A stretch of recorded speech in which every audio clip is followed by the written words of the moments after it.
The scent of old oil and hot metal was the only perfume Rhea knew. It clung to her clothes, her skin, the thick coils of her hair pulled back in a faded bandana.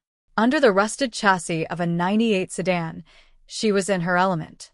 The world was reduced to the satisfying click of a socket wrench, the groan of a loosening bolt, the geography of an engine she knew better than her own face. Her garage, a dilapidated brick box inherited from her grandfather, was an island of analog competence in a digital world. It was small, it was hers, and it was failing. A sound pulled her from the greasy twilight beneath the car. It was the wrong sound for this part of town. Not the rattle of a failing exhaust or the squeal of worn brake pads. This was a low, guttural purr that sputtered, coughed, and died in a sigh of expensive silence. Rhea slid out on her creeper, wiping a smear of grease from her cheek with the back of her hand. A car of impossible blackness sat just outside her open bay door, sleek and predatory and utterly out of place. It looked like a panther that had wandered into a petting zoo. A BMW, the newest model, the kind that cost more than her entire building. The driver's side door opened with a heavy, satisfying thud. A man emerged. He did not get out of the car so much as he unfolded from it, a study in lethal grace. He wore a suit that was the same deep black as the car, tailored with such precision it seemed less like clothing and more like a second skin. His shoes were polished to a mirror shine, reflecting the cracked and oil-stained concrete of her driveway. He didn't speak. He simply stood there, his presence sucking the air from the humid afternoon. Rhea felt it like a change in barometric pressure. She got to her feet, her worn overalls and steel-toed boots feeling suddenly inadequate. She was used to men who looked at her with skepticism, who asked to speak to the real mechanic. This man's gaze was different. It was heavy, analytical. He wasn't looking at a woman or a mechanic. He was assessing a problem. "Can I help you?" Her voice was steady, a tool she used every day. His eyes, dark and unreadable, flickered from her face to the dead vehicle. It stopped. His voice was a low baritone, smooth as whiskey, with an accent she couldn't immediately place. Korean, maybe. It was quiet, but it carried the weight of absolute authority. "Yeah, they do that," she said, her natural bluntness cutting through the tension. She walked toward the front of the car, her gaze already scanning, diagnosing. "Pop the hood." He pressed a button on the key fob. The hood lifted with a silent, pneumatic hiss. She leaned over the engine bay, a world of pristine plastic covers and complex wiring harnesses. It was a computer on wheels, a far cry from the greasy, straightforward engines she usually worked on. But the principles were the same. Air, fuel, spark. Something was missing. He watched her, his stillness unnerving. Most customers hovered, offering useless advice. This man stood as if rooted to the spot, his hands clasped loosely behind his back. She could feel his eyes on her, tracing the line of her spine as she worked. She ignored it, focusing on the task. Her fingers, nimble and sure, disconnected a sensor here, checked a fuel line there. The silence stretched, broken only by the distant city traffic and the soft click of her tools. "It's the primary fuel pump relay," she announced after a few minutes, pulling back. "It's fried. A common issue on this model when they're pushed too hard in the heat. Can you fix it?" "I can bypass it to get you started," she said, turning to face him. "But I don't have the part. You'll need to take it to a dealership. I can call you a tow." He considered this for a moment. His gaze drifted around her small, cluttered garage. He saw the worn tools hanging in perfect order on the pegboard, the stacks of technical manuals, the faint but ineradicable smell of honest labor. It was a world away from his own, a world of clean lines, cold steel, and silent transactions of power.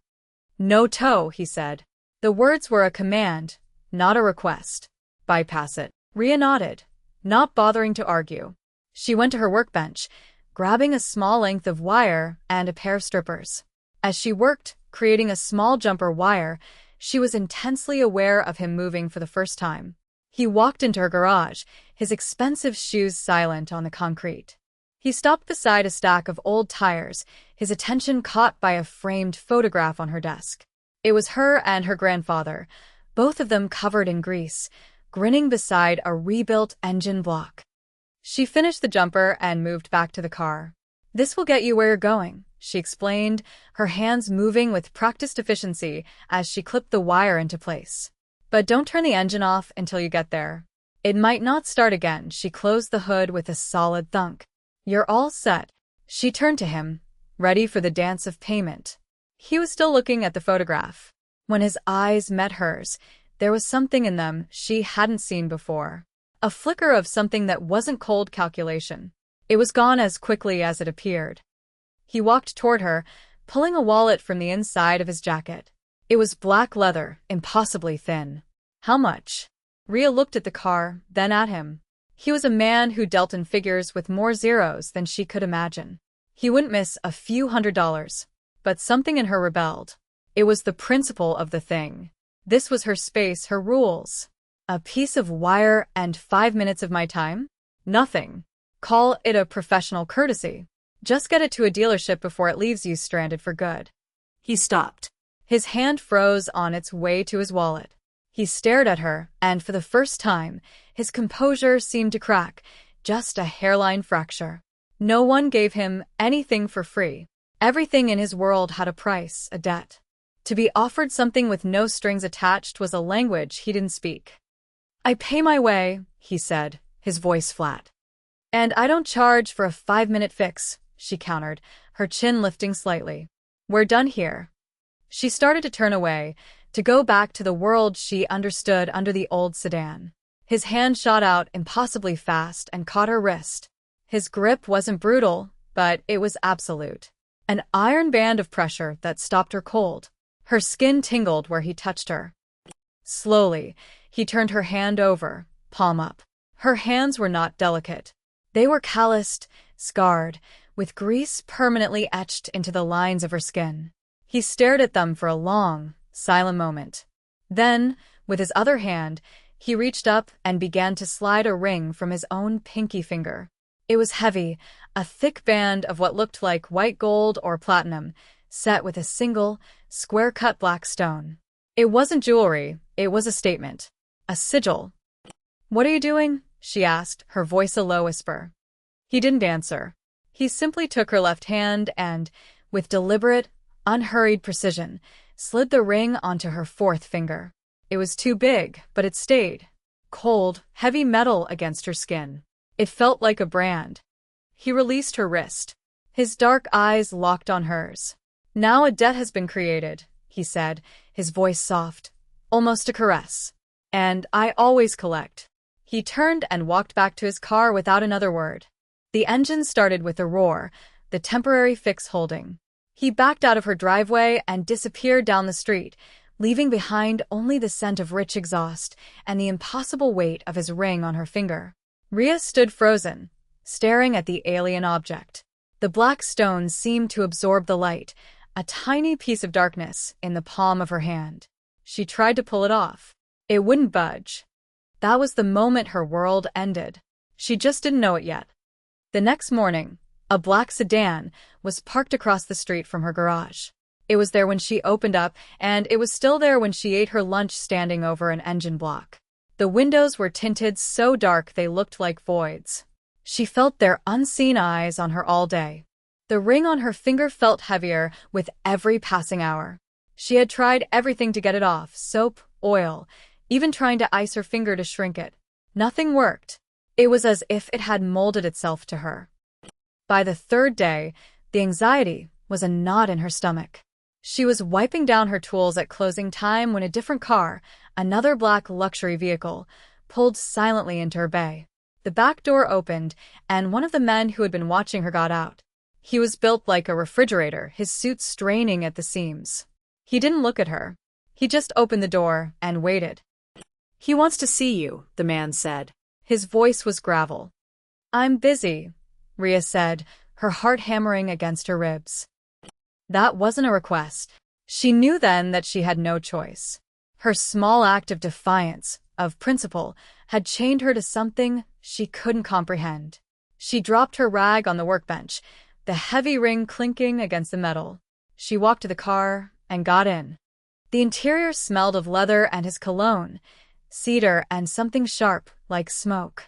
He was sitting in the opposite seat, looking out the window as if she hadn't just entered his space. The car pulled away from the garage, her life, and into the glittering, dangerous heart of the city. They drove in silence for what felt like an eternity. He never looked at her, but she felt the intensity of his presence. He was Kwon Jin-woo. She had found his name after a frantic night of searching online, cross-referencing luxury car imports and whispers on business forums. His legitimate enterprise was a global logistics empire. His real one was the network of power and fear that ran beneath the city's gleaming surface. He was the head of the Kwon family, a syndicate that operated with surgical precision. The car stopped in an underground garage beneath a skyscraper of black glass. They rode an elevator in silence to the penthouse. The doors opened onto a space that was less an apartment and more a temple to minimalist wealth. Floor-to-ceiling windows showcased the city lights sprawling below like a carpet of scattered diamonds. There was no art on the walls, only perfect lines and shades of gray, black, and white. He finally looked at her. "You have caused a problem." "I caused a problem?" She shot back, her fear giving way to anger. "You're the one who put this thing on my finger and started stalking me." She held up her hand, the ring a stark symbol between them. "That ring signifies a relationship," he said, his voice calm level. "It tells people you are under my protection, that you belong to me. I don't belong to anyone." A ghost of a smile touched his lips, a cold, humorless thing. "In my world, everyone belongs to someone. The Choi family, my rivals, have noticed you. They have noticed the ring. They see you as a weakness, a pressure point." That is when she understood. This wasn't about a debt for a car repair. He hadn't claimed her out of whim or attraction.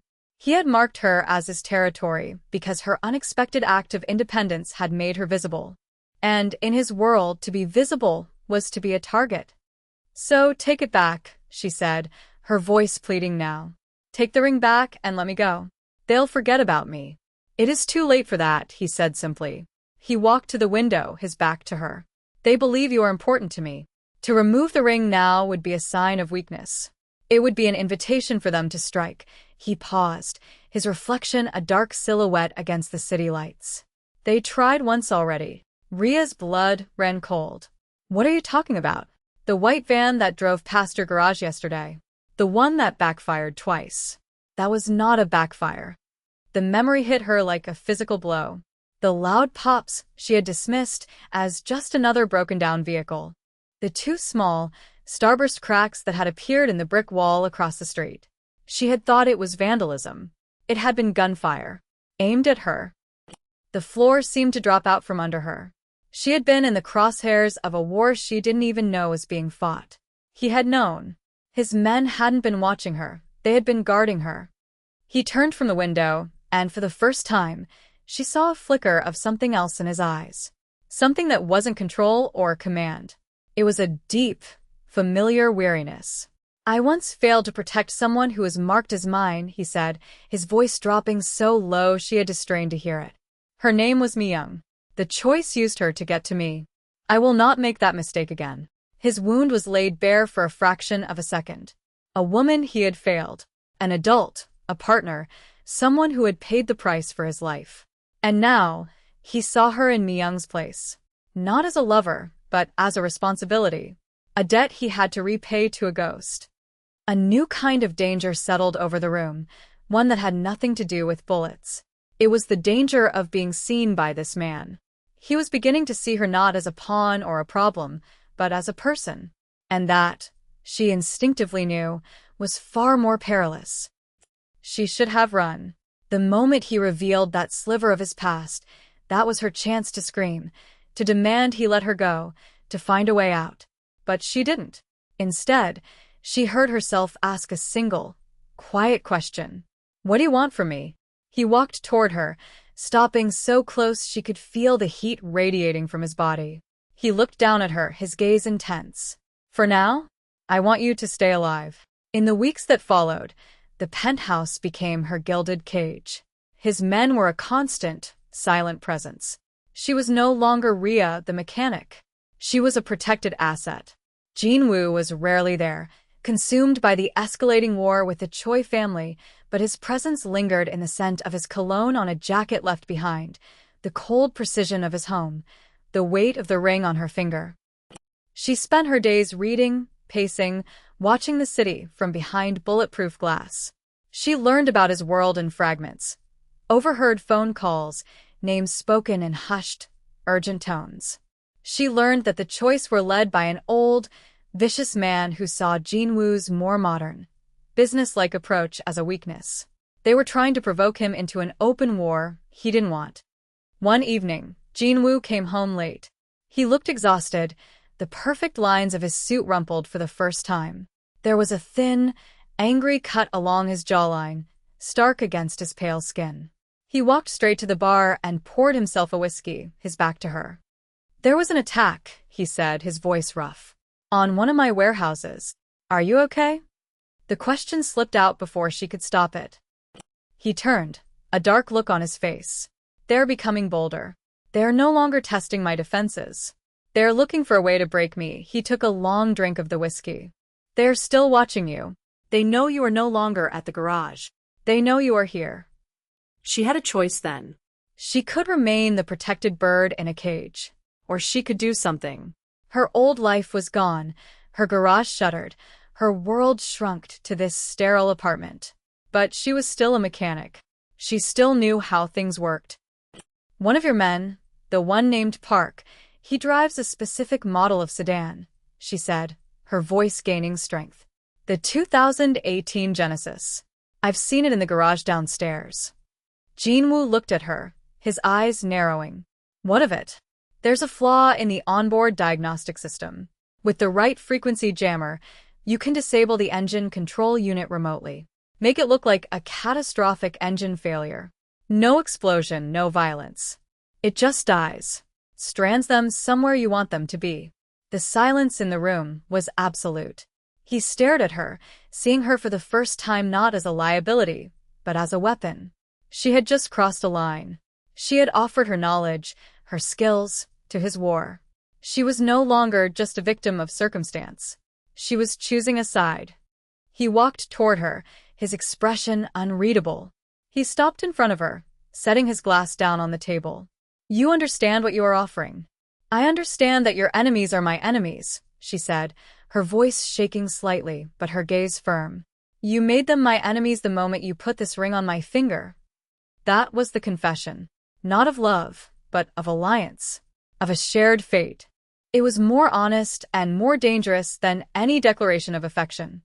He reached out, his fingers tracing the line of the ring on her hand. His touch was surprisingly gentle. "Everyone else in my world wants something from me. Power, money, protection. You wanted nothing. That is the most dangerous thing of all." A few nights later, the Choice made their move. They didn't come with guns. They came with an offer. One of Jinwoo's men, a man she had seen and spoken to, approached her in the private lobby. He told her the Choice were willing to let her go. They would give her a new life, a new identity, far away from all this. All she had to do was let them in, give them access to the penthouse.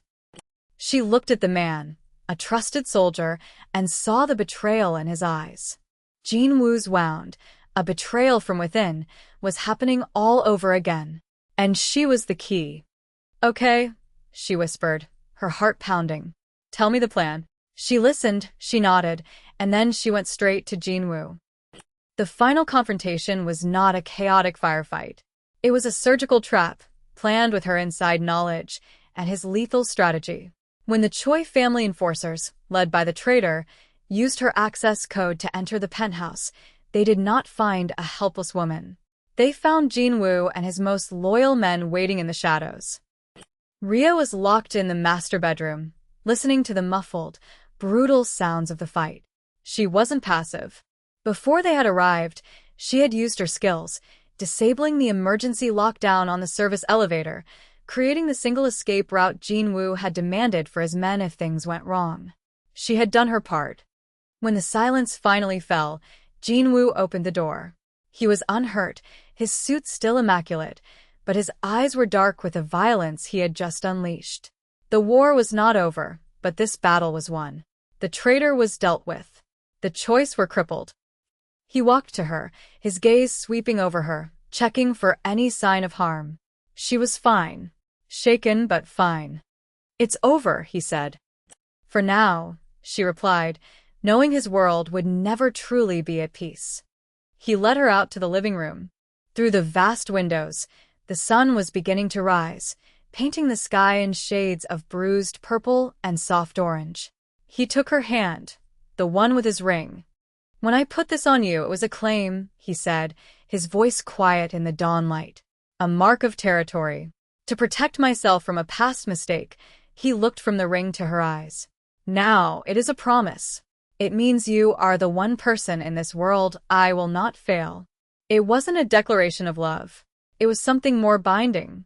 A vow forged in violence and sealed in loyalty. A cost had been paid. The traitor was gone, and the fragile trust within his organization was shaken. Her own cost was higher. Her garage, her old life, was a ghost. She could never go back. She looked down at their joined hands. Her calloused, grease-stained fingers intertwined with his smooth, manicured ones. They were from two different worlds, but they had found a common language in survival. He didn't ask her to stay. He didn't need to.